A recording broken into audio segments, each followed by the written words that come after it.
Nothing. I don't think anything can compare to Okay. sacking a quarterback. Ja. To be honest with you.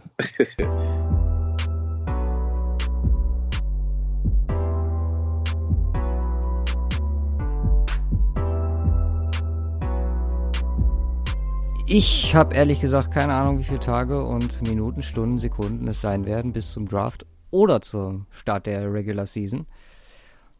Aber trotzdem, hallo und herzlich willkommen zur 73. Sonderfolge vom Cover 2 Podcast. Ich bin Luca. Das ist Simon. Guten Tag. Und ja, ich weiß, haben wir das mit Alex im Vorgespräch letzten Sonntag besprochen oder... Ich glaube schon, dass wir das noch nicht gesagt haben. Das war auf jeden Fall finde ich, mit der beste Moment, seit wir den Podcast betreiben. Letzte Woche Mittwoch, also jetzt genau eine Woche her. Ja, definitiv. Wir haben es geschafft, durch einen ziemlichen Zufall, ein NFL-Draft-Prospect aus Fort Hays University, Division II College, in unserem Podcast zu bekommen und haben uns mit ihm so ein bisschen unterhalten über den Ablauf Pre-Draft und wie er so seine Chancen sieht, was er denkt, was auf ihn zukommt, allgemein, was er aktuell tut. Und es war ein ziemlich cooles Interview, ziemlich korrekter Typ, der Wyatt Parker heißt er. Und wie fandst du es so allgemein, wenn du jetzt nochmal drüber nachdenkst? Ja, mega interessant, das mal so First Person zu hören. Was da so abgeht, so Daily Routine, klar, hört man das mal immer wieder, so grundlegendes Prinzip ist ja klar, Film gucken, Training und so weiter und so fort, aber wie das jetzt auch ganz persönlich für ihn so ist, bezüglich der Vorbereitungszeit, wie so die Zeit vergeht, wie man da so reingeht, wie man das Ganze so angeht, ist halt total interessant, sich das Ganze mal aus einer persönlichen Sicht anzuhören, was da so alles hintersteckt. Ich meine, wir reden immer häufig so über Draft an sich so und wer wird gepickt und wer fällt hinten runter, aber du hast halt auch x hunderte Leute, die gar nicht gedraftet werden, die aber entsprechend auch ganz schön viel Effort reinstecken und was da alles dranhängt, und das sagt halt echt, wenn du gedraftet wirst, was das für eine Aussage ist, auch über deine Football-Fertigkeiten. So, selbst wenn es 6., 7. Runde ist, so, du hast immer noch mehrere ausgestochen und das ist schon sehr crazy. Ja, wie gesagt, wir nehmen jetzt auch nicht viel vorweg. Wir wünschen euch viel Spaß dabei. Und uns hört ihr dann nochmal kurz am Ende der Folge. Today, I'm joined with Wyatt Parker, who as of recently played as number 50 for Fort Hays State Tigers as a defensive tackle, defensive end and long snapper. He's currently prepping for his chance to be an NFL player in the future. And I'm also joined by Simon as well, like always. Yeah. Hi, Wyatt. How are you? What's up, guys? How are you? Thrilled. Already said that before we started, but thank you very much for doing this today. Where do we catch you right now? I guess it's morning about 10:30 right now. Yeah, it's about 10:30 my time. And where do we catch you? Yeah, I'm in Denver, Colorado. Ah, okay. You're there for you're still working at the 6-year academy with Matt McChesney, I guess. Yes. And how long have you been there working right now?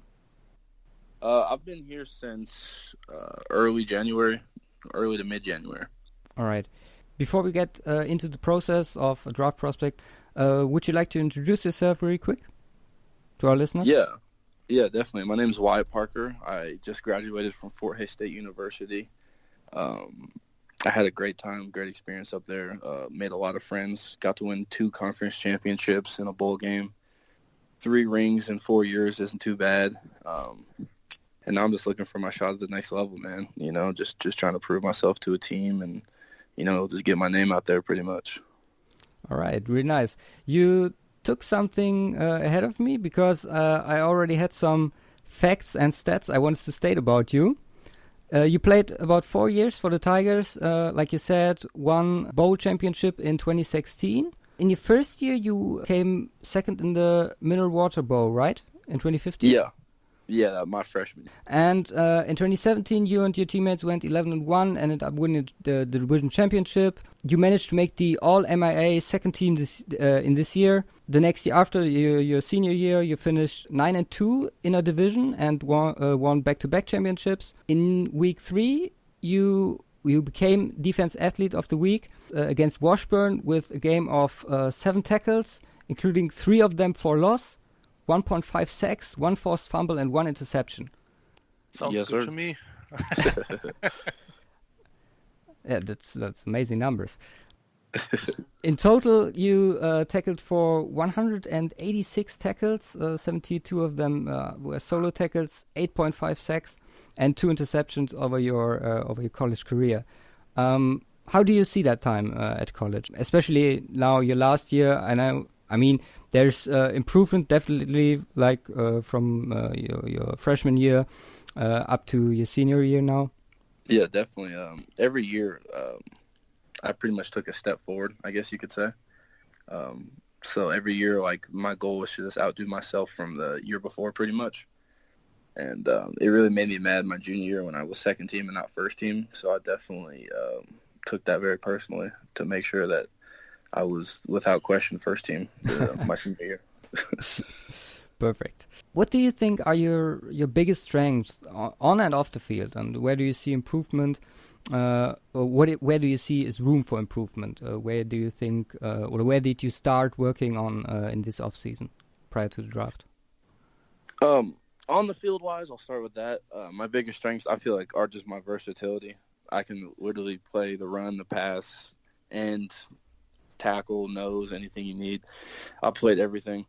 And the biggest thing I need to work on, I feel like, would just be my speed, straight line speed. I've always been more of a quick guy than a straight line speed guy. So that's one thing I've been working a lot with Matt. And off the field, I feel like my biggest strengths are just how committed I am. Just even when I leave the weight room or the meeting room or practice, I'm still, thinking about football like all day long.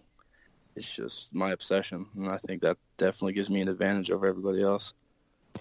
That leads me to one specific question. As a D-liner, what's more fun? Getting after the quarterback, so pass rushing, or stuffing the run in case of tackles for loss, etc.?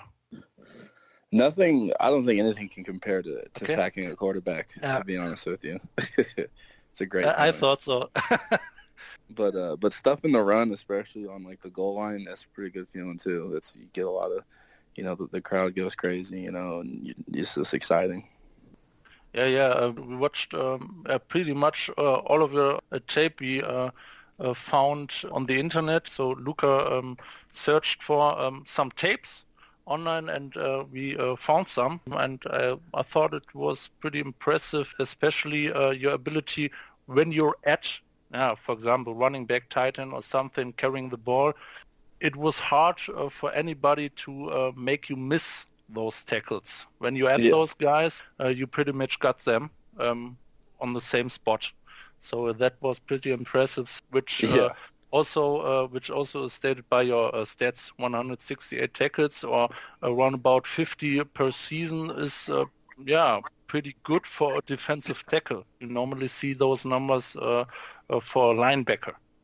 Yeah. A lot of that is accredited to my teammates and my coaches, because we do tackling drills every single day. We literally do it for like a good 20 minutes just working on form. Even mid-season, we're always working on tackling form and just perfecting that. So it really helped me. I guess it's the basics of football, especially on defense, to tackle. Sometimes I miss it in the NFL. I'm a 49ers fan, and last season I thought, damn, guys, you gotta tackle those guys. You can't miss every tackle. So I think that's what the league needs. Yeah, exactly. Did you model your game after a specific player, or do you have a role model that you look up to in the NFL or somewhere else? Absolutely. Aaron Donald is my all-time favorite player. Yeah. I watch his highlight before every game. He's the background on my phone. I just love the way he plays, and I definitely try and model what I do after him. Yeah, we are Alan Donald praises as well. He's he's incredible. Your last game, if I'm informed correctly, took place on the 17th of November last year with Fortes. Yeah, that sounds about right. Let's talk about this process of a draft prospect. How much time do you get off? How does this work? I guess you finish school then after the season, and how much time do you get off? When do you start working and prepping for your pro day? So pretty much after the season was over, I went back home. I'm from Kansas City, and kind of just spent time with some family. And then I came out to Denver and started training. And that's, I'm usually there at 5:30 a.m. Until around 1 p.m. And then I just finished up my online classes, so I'm pretty much done with college. I get to walk in May and get my degree. So pretty much besides that, it's just football for me right now. So how do you feel as a Kansas native in Denver? Is there some kind of rivalry thinking, or? Not really. I mean, Not really? Well, I'm actually from Missouri. It's like Okay. Kansas City split in two sides. I'm from the Missouri side, so I'm actually two states over. Okay. So, but Far it's hard to enough. breathe out here because the elevation, because you're in the mountains. Yeah, but I guess I'm a Broncos fan, so they're always talking about the height of Mile High and so on. Maybe this will give you an advantage if you make it to the league, because you know what it feels like up there, and you get the extra strength down in the other places. Yeah, exactly. It's definitely an advantage. Your pro day took place on the 18th of March, and you finished with a 30-inch vertical, 8'7" broad jump, and 27 bench press reps, if I'm correct. Yes, sir. Did you do anything else? Maybe I've missed something. I don't know. I got them off your Instagram. Yeah, I ran my 40, and my hamstring got tight, and I really didn't want to pull it, so I just told the scouts that I wasn't going to run that day. Okay. Okay. Do you have a 40 time? What was the area you always always ran? I'm usually run a 5'1" or a 5'1" to a 5'2" range usually. That's not too bad. Were you okay with the outcome, apart from tightening your hammy? Yeah, I mean, obviously that's unfortunate, but I feel like my jumping numbers and my bench were pretty good for, a guy. I'm about 295. I feel like getting up 30 inches isn't too bad for that size. Yeah. I was just comparing you to the combine results of the other defensive linemen, and you were, regarding bench press, you were up in the top ranks. Regarding broad jump and vertical, you were around the mids of the other ones. And when you say you're working, I know you already told us before we started recording, but you're working currently with Matt McChesney, former Broncos lineman in 6-0 Academy.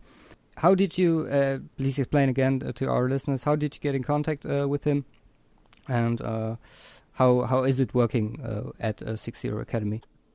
Yeah, so pretty much this Twitter account called D-Line Vids tweeted some of my film, and Matt saw it and DM'd me and invited me out to kind of like an evaluation to Denver.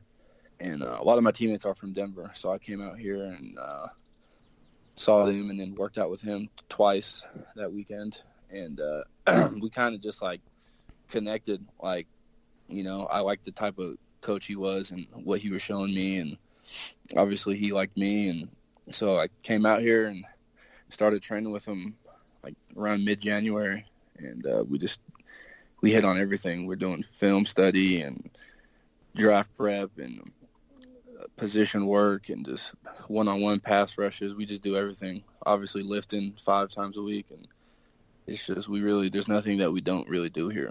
If it pertains in football, then we do it.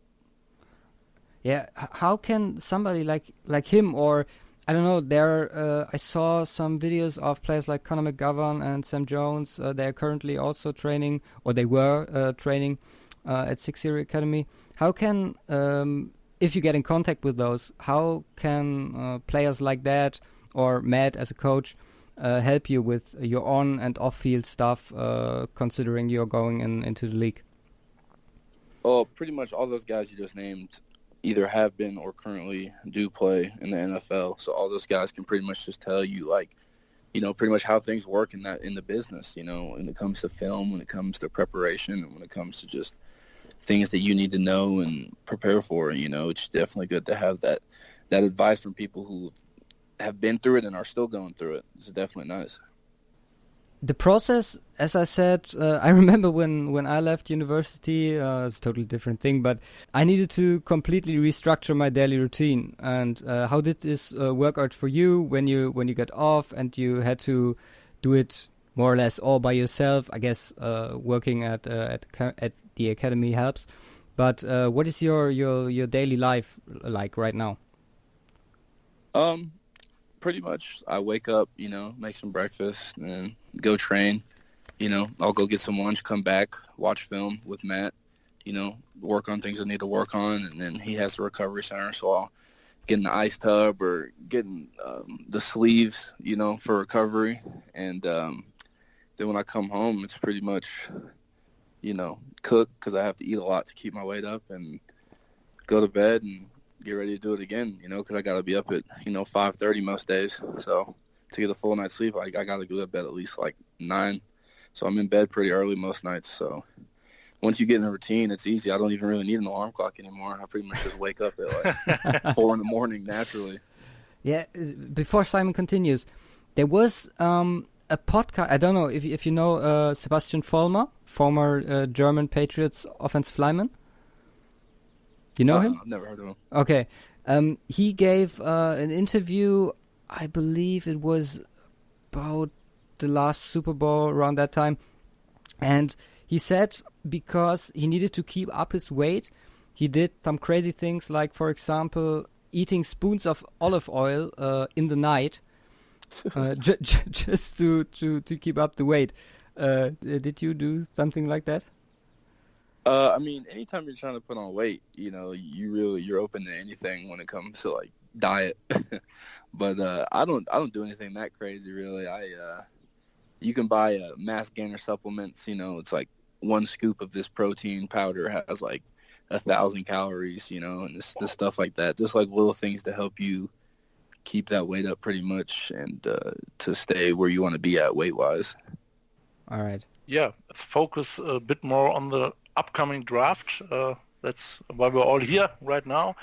Your former teammate, Nathan Shepard, was last year one of only 4 Division II players who got drafted, and he went in round 3 at 72. That's kind of impressive, I think, and we kind of praised your ability to play on the D-line. What is your goal heading to the draft? Are you primarily looking to get signed as an undrafted free agent, or you? What's your goal? Maybe to get signed or get drafted, and maybe in which round? You have any specific goal? Honestly, I'm just looking to just get my opportunity. You know, I don't care if I'm drafted, undrafted, camp invite. It doesn't matter to me. You know, I just want to get to camp just to show these coaches pretty much who I am, you know, and, you know, the draft process is long and stressful, but I'm ready to put pads back on, if that makes sense. You know, I'm ready to actually play football again, you know, so as long as I get my opportunity, I could care less when or how it comes. It makes absolute sense to me. Did you stay in contact with Nathan Shepard since he left last year?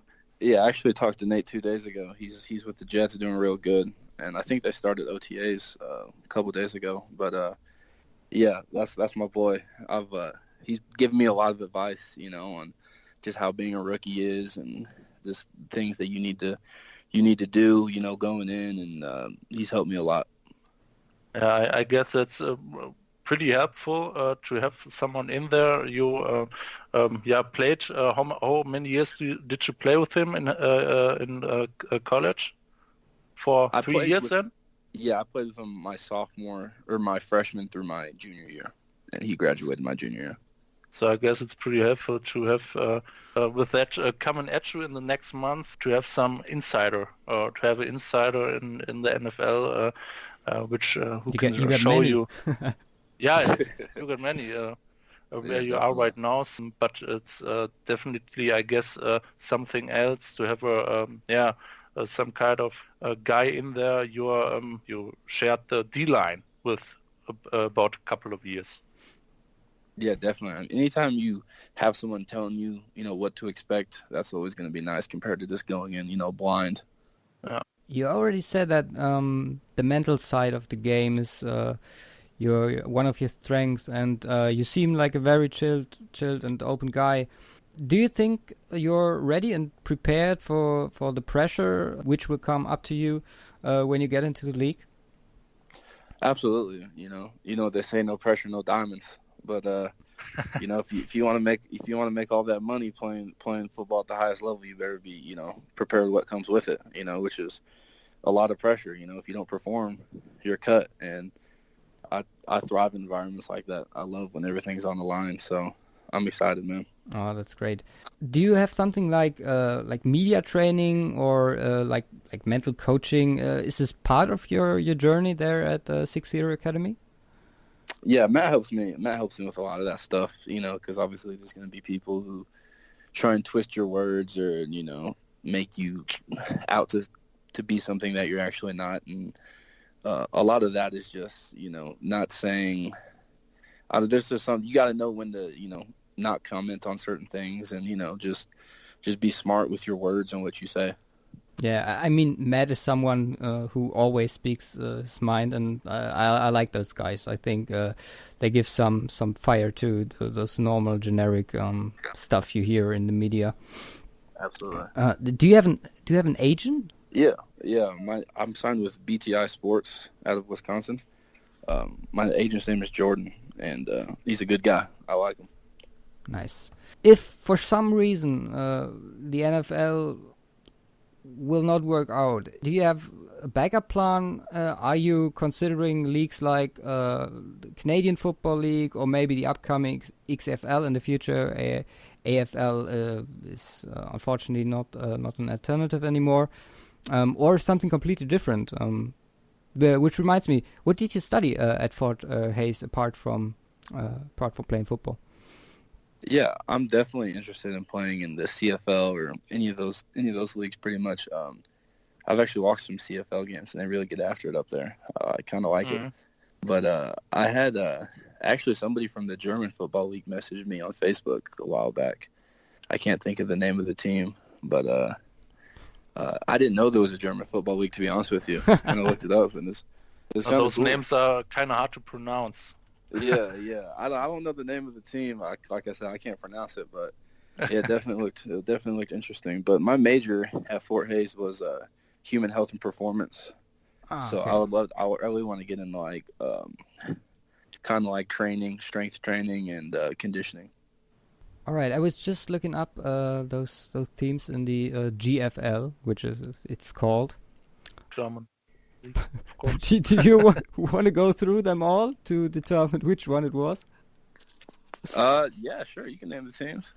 All right. I think they're called the Wildcats. I think their mascot I know. We have Dresden Monarchs, Düsseldorf Panthers, New York Lions Braunschweig, Berlin Rebels, Cologne Crocodiles, Hildesheim Invaders. A Wildcat? I don't find Wildcats around here. Kirchdorf Wildcats. Yeah, that's it. It starts with a K? Yeah. I think that's it. Kirchdorf. It's like church I don't village. even know where that is. Nah, me neither. It's like a small German town? Yeah, I guess so. Could be. All right. I need to ask you this. If you could choose which team you would like to sign for. I know all the prospects always say, I don't care, but you're here on German podcast. No team will hear your preferred destination. Pretty much. I mean, I know everybody says they don't care, but I truly don't care. Like, honestly, somewhere warm would be ideal. But even with that, like I said, it doesn't really. Like, I grew up in the Midwest. I'm used to the cold. I'm used to the snow. Like, I could care less, to be honest with you. Pairing up with Aaron Donald in LA? That would be something. You got some kind of favorite NFL team? You were kind of a fan of as a child, or as a child maybe? Oh, as a fan or as Yeah. a kid, I guess because my dad used to coach. He was the strength coach for the Kansas City Chiefs in the 90s. So I always kind of grew up like, and plus the Chiefs are right down the street from my house. So I always kind of grew up, centered around the Chiefs. So I want to ask you, Luca, how do you feel about that? Kansas City Chiefs? Denver yeah, Broncos? I know. they Well, this doesn't end well for Denver at the moment. they deserve all the success that they've done so many things right with Mahomes and building their offense with Andy Reid. So well, the Kansas City Chiefs kind of traded all the defensive linemen this offseason, so they got maybe something to do on that. There's some opening. Yeah, they got, I think, Justin Houston and rid of D Ford. D Ford is gone too. With Eric Berry in the secondary, but that's no D-line job, I guess. So, Simon, do you have any more questions for Wyatt? No, I've asked all my questions. We don't want to keep it from your daily routine even more.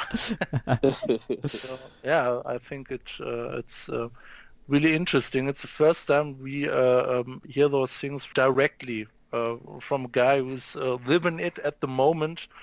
Draft preparation, it's hard to imagine what's behind doing all this stuff. The last weeks kind of you speed through the last weeks and we think, okay, draft, come on, 2 more weeks. You go through every day, your daily routines, your training, your mental coaching, you're talking with other NFL players in the arena right now, and it's hard to imagine what it's like. Is it a kind of speeding for you too the last weeks, month, or do you think it's kind of a long time for you to the draft? I kind of take it day by day, Okay. So I don't really look at it like, okay, here's the draft. I look at it like, today I need to do what I need to do, to prepare myself, because when you look at it like long term, it's kind of, it kind of looks bigger than what it is. I mean, obviously it's a huge deal, but like a lot of that goes into this is just not knowing. Like, you really just don't know much, Like, I don't know who's gonna call me, when they're gonna call me, and so a lot of it's just not knowing. So you really just gotta take it day by day, and you can't really always worry about, when am I gonna, get picked up. You just gotta go, I'm gonna do what I need to do today to prepare myself. And if you keep that mindset every single day, then when you do get that phone call, you'll be ready. I really like this approach. This speaks again for your mental strength, and I think that's one of the most important points. Like, when you have this attitude to work hard and to go there without thinking too much or giving too much thought into it. I think that's amazing, and that speaks for itself. And yeah, thank you very much. It was a real pleasure to have you on today. Great insight, like Simon said, into your life and the life of an NFL prospect. Maybe we can repeat this in the future if you're open to. We can stay in contact over Twitter, and you can tell us a little bit about your life on the next stage, wherever that will be, hopefully in the NFL. Yeah, we wish you the best of luck for the next few weeks and your following career. Yeah, take care, man. Definitely appreciate you guys. So, 25 Minuten Interview auf Englisch. Haben wir gar nicht gesagt, dass die Leute sich darauf einstellen müssen. Aber hätte man auch von ausgehen können, oder? Ja. Außerdem war es für deutsches Englisch extra. Genau, verständlich. Extra mit Akzent. Genau. Ja, wie gesagt, Wahnsinnserfahrung auch für uns.